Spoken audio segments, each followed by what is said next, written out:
My dad chose his golden child and refused my tuition, saying tech was a joke, so I built a company alone, became successful, and turned him away when he begged back.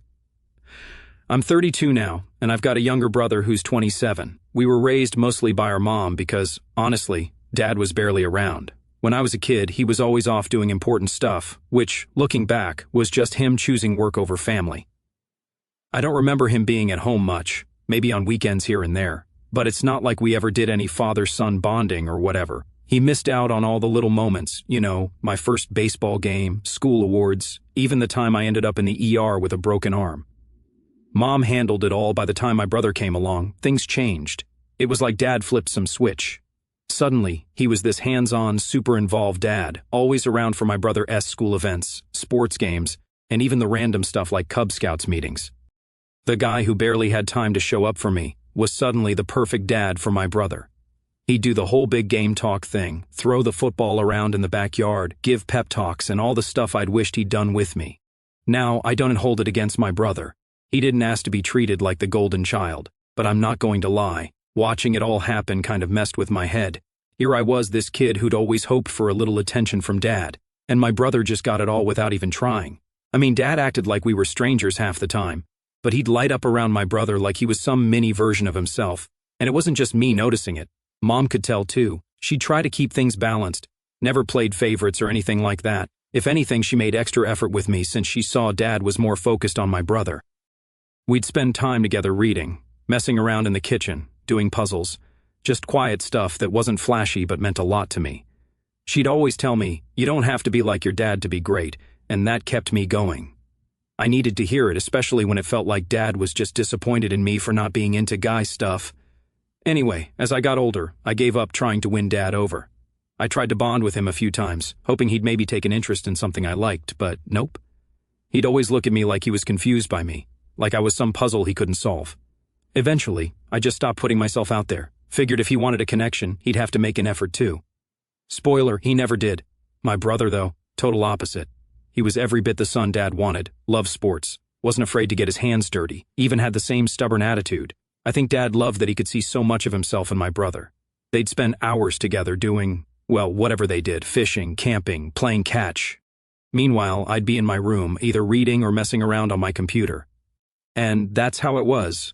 Them outside playing football, me inside with my books or whatever project I was working on. Dad would come inside, see me with my head buried in a book or tapping away on the keyboard, and he'd just shake his head. I could practically hear him thinking, why couldn't I have another son like my youngest? He never said it out loud, but he didn't have to. It was in every look, every sigh, every time he'd tell my brother he was proud of him but barely looked my way. To be honest, I think part of him saw me as Mom's kid while my brother was his. Maybe it's because Mom was the one who did everything for me. School events, ER visits, homework, you name it. When he was around, Dad would just do his own thing, occasionally stepping in for some fatherly advice that didn't mean much because, well, he didn't know me. Half the time, he didn't even try to understand me, and the other half he was too busy with my brother to even notice I was around. When my brother got to the age where he was joining all these sports teams, it became like Dad's second job to coach him. They'd come home from games all hyped up, telling me about some amazing play my brother made or how he got player of the game. I'd sit there, listen politely, nodding along, and Dad would go on like I wasn't even part of the conversation. It's not like I expected a big pat on the back for just sitting there, but I mean, it would have been nice if he even asked what I was up to. Honestly, I'd always hoped that as I got older, things would change, that maybe Dad would come around and see that just because I wasn't like him didn't mean I was worthless. But no, he'd say things like, "A real man isn't afraid to get his hands dirty," or "Why don't you join a team or something?" I remember feeling this mix of frustration and disappointment, like I could never be enough for him just as I was. Meanwhile, Mom was the opposite. She'd ask me about the books I was reading, sit with me while I worked on random tech projects, and actually listen. She'd tell me she was proud of me, and that was all I needed to hear. Looking back, she was probably doing double duty, trying to be both parents, because she knew Dad wasn't going to step up. And she never once made me feel like I had to change or be manlier to be worth something. If it wasn't for her, I don't think I would have had the confidence to even go after my dreams later on. But here's the thing. When I lost her, everything fell apart. I was only 13 and suddenly the one person who actually got me was gone. After she passed, Dad seemed like he got even more into my brother's life, if that was even possible. They grew closer and I just faded into the background. I tried to keep going, find some way to connect with him, but the more I tried, the more it felt like I was just a reminder of everything he didn't like. So yeah, growing up wasn't exactly easy, especially when I had to watch Dad and my brother have this tight bond that I never got to experience. I know some people might say, well, that's just how families are, parents have favorites. But until you're that kid on the outside looking in, you don't know what it's like to feel like you're second best in your own family. All I ever wanted was to be accepted by him, but that never happened. Now, my brother was too young to notice any of this when we were kids, and even now, I doubt he realizes how things played out. It's not his fault, and I don't hold it against him, but I can't forget it either. Losing Mom changed everything. I was 13, just barely a teenager, and I'd lost the one person who actually got me. It was like my whole world went dark. Without her, I felt adrift, like there was no one left in the house who saw me, let alone understood me. She'd been my only support, the only one who thought I had potential, and now she was gone. After she passed, things around the house got way more intense. You'd think losing a parent would make everyone pull together, right? Like we'd all start relying on each other to cope. But that didn't happen, not even close. My dad and brother seemed to carry on as if nothing had changed, like we hadn't just lost the heart of the family. I was devastated, trying to process this huge loss, while they acted like everything was normal. If anything, my dad just seemed to lean even more into his relationship with my brother, leaving me in the dust. I remember coming home from school one day, maybe a few months after Mom passed. I'd had a rough day, kids giving condolences like it was the first time they'd heard, teachers giving me these pitying looks. All I wanted was to come home and feel like I wasn't alone. But when I walked in, there was my dad, watching TV with my brother, laughing about something like they didn't have a care in the world. I felt like a ghost in my own house. I started spending a lot more time in my room. Honestly, it just hurt too much to be around them. I'd be in the kitchen, making myself a snack, and they'd stroll in, talking about my brother's latest football game or some other thing they'd done together. They'd barely look my way. It was like they didn't even notice I was standing there. I'd try to chime in sometimes, add to the conversation, but Dad would just give me this look that said, "Why are you interrupting?" I eventually just gave up. With Mom gone, I didn't even know who I was supposed to turn to. I needed support, someone to talk to about how hard things had gotten, but there was no one. Dad was too busy treating my brother like his little protege, and my brother, well, he was just a kid. He was wrapped up in his own life, probably not even realizing how different things were for me. So, I threw myself into what I knew, tech, coding to be specific. At first, it was just a distraction, a way to keep my mind off things. But the more I dove into it, the more I realized I was good at it. I'd spend hours teaching myself new things, working on projects, making websites from scratch. Every time I figured something out, I'd feel this little spark of satisfaction. It was something to hold on to, something that didn't depend on anyone else. And for a while, it was enough. But of course, Dad didn't see it that way.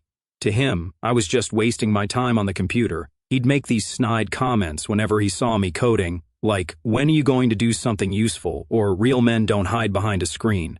I'd just nod and keep working. I'd learned by then that arguing with him was pointless. If he couldn't understand it, then it wasn't worth his attention. Then there was this one day that really sticks out. I'd been working on this project for weeks, building a small program that could help with basic tasks, something simple but cool, especially for my age. I was excited. It was finally working, and I wanted to show someone. My first instinct was to tell my dad, stupid as that sounds now. I guess I still wanted his approval, no matter how many times he'd ignored me. So, I went up to him, showed him what I'd built, and explained how it worked, hoping he'd see how much effort I'd put in. But he just glanced at the screen, gave me this half-hearted "that's nice," and went right back to whatever he was doing. That was the moment it hit me. No matter what I did, he was never going to care. He was too busy being my brother's biggest fan to even notice my achievements, let alone support them. From that point on, I stopped looking for his approval altogether. I kept my head down, did my own thing, and figured if he didn't care, then neither did I. I'd come home, go straight to my room, and work on my projects for hours. It was my escape, my way of finding some control in a world that felt upside down. And every time I'd learn something new or build something cool, it was like a little victory, even if no one else cared. I started saving up, doing odd tech gigs here and there for people who needed help fixing computers, building simple websites, troubleshooting, whatever I could find to make a little cash. It wasn't much, but it was enough to keep me going, enough to make me feel like I was actually getting somewhere. I didn't need Dad's approval or his praise. I was figuring things out on my own. Meanwhile, my brother was thriving under Dad's guidance. He was the star of the football team, always getting hyped up at family gatherings, while I'd get the usual, "Oh, and you're still doing that computer stuff?" I just nod, figuring there was no point in trying to make them understand. My brother got all the attention, all the pride from our dad, while I was left to figure things out on my own. And look, I know it sounds petty, but when you're that age, stuff like that matters. When your family doesn't seem to care about the things that make you who you are, it messes with you. It makes you wonder if maybe they're right, if maybe what you're doing really is a waste of time. But I pushed through, kept working on my tech stuff, because deep down, I knew I had to prove it to myself that I was worth something, even if my dad couldn't see it. After a while, I got used to being on my own. It was just easier that way. Dad and my brother had their world and I had mine. They were all about sports, socializing, going out to games, while I was in my room with my laptop, coding my heart out. And honestly, it wasn't so bad. I had my little victories, my sense of purpose, and that was enough.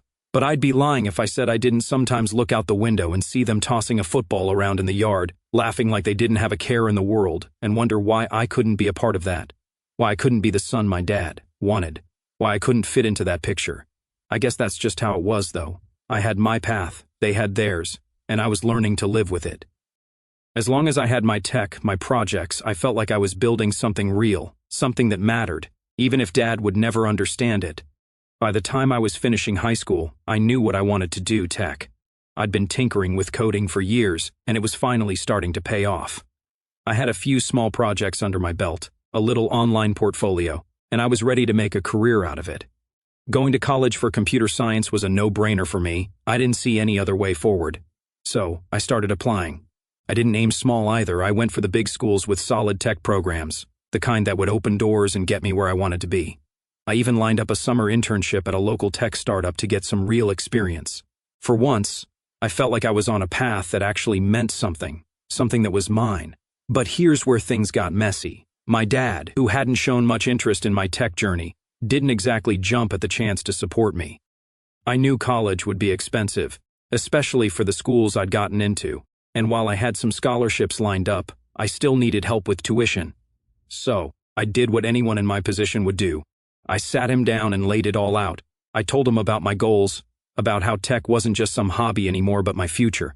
He listened, but I could tell he was barely absorbing any of it. When I was done, he just sighed and said, "Look, I don't think it's worth spending all that money on something so unpredictable." He threw in a line about real jobs and something about stability, and all I could do was sit there stunned. I mean, this was coming from the guy who could drop money on sports gear for my brother without blinking.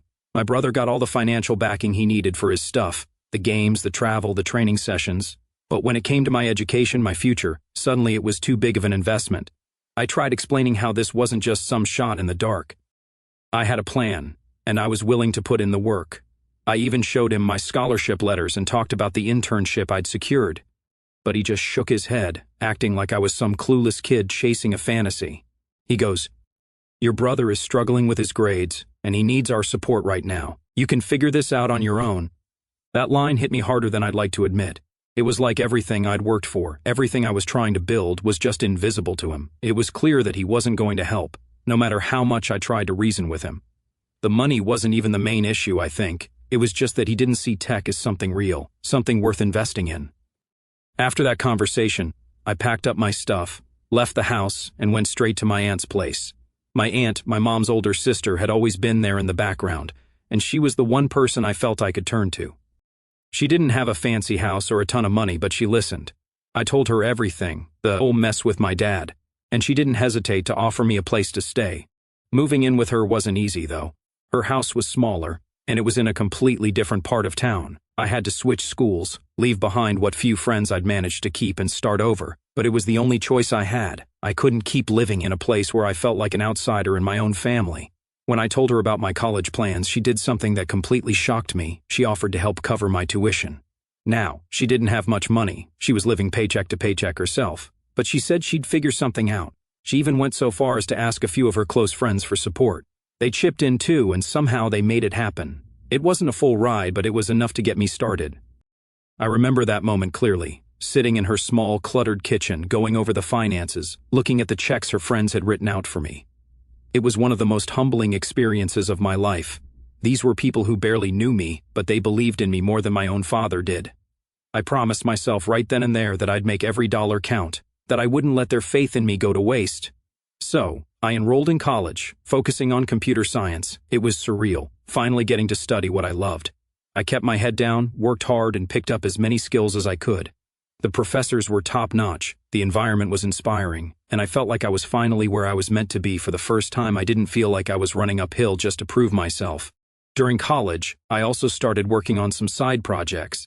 I'd been sitting on an idea for a while, something I thought could really make a difference in the tech space. Between classes, assignments, and part-time gigs, I'd chip away at this project, pouring every spare minute I had into it. It wasn't easy. Balancing everything was exhausting, but I was determined to make it work. Looking back, that period of my life was the turning point. Every late night, every weekend spent coding instead of going out, every dollar I scraped together, it was all building towards something bigger. And through it all, my aunt was there, cheering me on. Even if she didn't fully understand what I was doing, she'd ask questions, genuinely interested, even if the tech jargon went over her head. Just knowing she was in my corner kept me going. I'd like to say that this whole experience made me stronger, and maybe it did, but it also left a mark. I stopped expecting anything from my dad or my brother. I realized they'd never be the kind of family that would support me, at least not in the way I needed. That hurt, and yeah, it made me angry, but it also pushed me to prove that I didn't need their approval to make something of myself. Over time, I saved up enough from freelancing and side gigs to pay my aunt back a bit. I'd slip her an envelope every month with what I could afford, and she'd always protest, saying it wasn't necessary, that she was just happy to see me thriving. But I insisted. She'd given me a shot when no one else would, and I couldn't just let that go. By the time I was getting close to graduation, I had a working prototype for my app. I didn't tell anyone about it, mostly because I didn't want to get my hopes up, but I poured everything I had into it, hoping, maybe, just maybe, it would be the thing to set me apart, to prove to myself, and maybe even to my dad, though he'd never know, that I was worth betting on. That was my life for those years. College, coding, and trying to scrape by on what little I had. It wasn't easy, but I wouldn't trade it for anything. Every step I took, every hurdle I cleared, brought me closer to becoming someone I was proud of, even if the people who were supposed to care the most couldn't see it. Looking back, it's almost funny how things turned out. The guy who was told his dreams were a waste of time, who got tossed aside by his own father, ended up carving his own path. It wasn't thanks to my family, but in spite of them, and somehow, that made it all the more satisfying. Graduation came and went in a blur. All those years of hard work, the late nights and all-nighters, finally paid off. I felt like I'd come a long way from the kid hiding in his room to avoid his own family. By then, my app was fully built, polished, and actually working well. I still hadn't told anyone in my family about it, except my aunt. She didn't fully understand what I'd created, but she was thrilled for me anyway. That kind of support, even if it was just her saying, "I'm proud of you," meant a lot. Once I graduated, I decided to go all in on my app. It was a gamble, and I knew it could go either way, but I felt like I finally had something that could make an impact.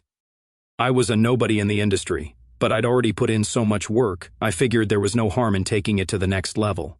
If it failed, well, I'd find a way to pick myself up. If it succeeded, well, I didn't even know what that would look like yet, but I was ready to find out. I started off small, pitching my app to a few local companies. Most of them didn't bite, and I can't even tell you how many rejections I got. But I kept pushing, improving things bit by bit, and learning from the feedback, even when it was brutal. That persistence started paying off in ways I didn't expect. A few people gave it a shot and they liked it. Word spread slowly, and before I knew it, people were reaching out to me. There was this one moment, though, that stands out more than any of the initial successes. I was working late one night, completely absorbed, when my phone buzzed. It was an email from a bigger tech company. Not massive, but definitely big enough that they could give me a serious boost if they were interested. I must have read that email 100 times, making sure I wasn't imagining things. They wanted a meeting, and they wanted it soon. I remember sitting in my little apartment, staring at the screen, and feeling like, finally, things were turning in my favor. All those years of hearing tech isn't a real career, or it's just a hobby came back to me. But this time, they didn't sting. I realized I didn't need anyone's approval anymore. I was doing this for myself, and it was working. I went to that meeting, more nervous than I'd like to admit. I'd never pitched anything to a company this big before. I showed them what my app could do, explained how it solved a few key problems they'd been struggling with, and did my best to hide my nerves. when the guy running the meeting leaned back, looked at me, and said, "I think we can work something out." I had to stop myself from grinning like an idiot. That deal became my first big break. It wasn't some millionaire maker overnight or anything, but it was enough to give me credibility, enough to get my app in front of more people. From there, things took off faster than I'd ever expected. Other companies started reaching out, and suddenly I was juggling more projects than I knew what to do with. And then the money started coming in. Not crazy money at first, but enough to pay off some of my student loans, help my aunt with her bills, and finally get a decent place to live. I moved out of my cramped apartment into something that didn't feel like I was constantly dodging leaky pipes and broken windows. It was the first time in my life I actually felt stable, like I was building something that would last. I wish I could say I was content with that I just kept my head down and focused on work, but honestly, a part of me wanted to show my dad and brother what I'd accomplished. I hadn't spoken to either of them since I'd left home, and as far as I knew, they hadn't tried to reach out either. I knew it was petty, but I wanted them to know I'd made something of myself, that their lack of support hadn't held me back. Still, I kept my distance. I was afraid that if I did reach out, they'd somehow twist it around, make it seem like I owed them something, or worse, downplay what I'd done. I wasn't going to give them that chance. I focused on work, built up my client list, and kept pushing my app to the next level. I made a few smart moves with my savings, investing in some equipment and hiring a couple of freelancers to help expand the app's capabilities. It was a leap of faith, but by then, I'd learned to trust my instincts. The investment paid off, and pretty soon, I was making more than I'd ever thought possible. I remember the day I hit my first real milestone. I had just signed a major deal with a company that wanted to incorporate my app into their own systems. This deal was big enough to put me on the map, to give me a kind of credibility I'd only dreamed about. I wanted to celebrate, but I didn't really have anyone to celebrate with. My friends from college had scattered, and I was pretty much a lone wolf. My aunt was thrilled when I told her, though. She even threw a little get-together with a couple of her friends who'd pitched in to help me get through school. I guess what I really wanted was for someone in my family, besides my aunt, to care, to acknowledge that I'd done something meaningful. But deep down, I knew it was never going to happen. I'd proven to myself that I could succeed without them, but it still hurt that they'd never see the side of me that was finally thriving. Over the next few months, things kept growing. My app gained traction, and I found myself in a position I'd never expected, financially stable, with options to expand and invest in new projects. It was surreal, going from being the kid who wasn't good enough to someone who could actually make a difference. I didn't need validation anymore, but that didn't mean the past hadn't left scars. I still felt like the outsider, the one they'd written off. But despite all that, I felt a weird sense of peace. I'd built something from the ground up, without my dad's approval or my brother's acceptance. I'd found my own path, created my own success. And if they didn't care, well, that was on them, not me. That chapter of my life was closing, and I was finally okay with it. After all the work I'd put into getting where I was finally feeling settled. The app was doing great, and I had my own place, a nice setup, and enough success that I didn't have to worry about things like bills or security. It was a good feeling, one I'd never really known before. My life was finally on track, and for once I didn't feel like I had anything to prove to anyone. So imagine my surprise when one evening my dad and brother showed up at my office. No warning, no heads up. Just them standing there at my door like they'd been invited. I'd been working late, and when I heard a knock, I figured it was one of my employees, or maybe even the cleaning crew. I opened the door, and there they were, my dad looking a little sheepish, and my brother trying to play it cool but looking just as uncomfortable. I just stared at them, kinda stunned.